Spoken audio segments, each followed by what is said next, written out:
सिंधुदुर्ग जिल्ह्यासह इतर जिल्ह्यातील ताज्या घडामोडी पाहण्यासाठी सिंधुदुर्ग 24 तासला सबस्क्राइब करा आणि बेल आयकॉनवर क्लिक करा। सिंधुदुर्ग 24 तास सदैव तुमच्या सोबत। पुढील बातमी पाहणार आहोत विस्ताराने।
शहरातील बांधकाम व्यावसायिक तथा सामाजिक कार्यकर्ते सुशांत जनार्दन दळवी यांचा गोळी मारून खून केल्याची घटना शुक्रवारी सकाळी 7:15 सुमारास उघडकीस आली आहे।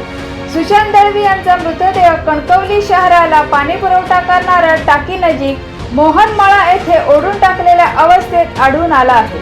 हा खून सुशांत दळवी यांचा कोणत्या कारणातून झाला, हा खून कोणी केला याबाबत पोलिसांचा तपास सुरू आहे। घटनास्थळी अप्पर पोलीस अधीक्षक नयोमी साटम, पोलीस उपविभाग अधिकारी घनश्याम आडाव यांच्यासह दाखल झाले आहेत। दरम्यान सुशांत दळवी यांचा खून झाल्याची घटना समजताच माजी आमदार वैभव नाईक, नगराध्यक्ष संदेश पारकर, उपनगराध्यक्ष सुशांत नाईक, हरकुळ बुद्रुक सरपंच आनंद ठाकूर, वागदे सरपंच संदीप सावंत, सचिन सावंत, सचिन आचरेकर, जावेद शेख, आतिश जेठे, विशाल डांबरी, राज नलावडे, अतुल दळवी, महेंद्र सांबरेकर यांच्यासह नागरिकांनी घटनास्थळी गर्दी केली होती। सिंधुदुर्ग जिल्ह्यासह इतर जिल्ह्यातील ताज्या घडामोडी पाहण्यासाठी सिंधुदुर्ग 24 तासला सबस्क्राइब करा आणि बेल आयकॉनवर क्लिक करा। सिंधुदुर्ग 24 तास सदैव तुमच्या सोबत।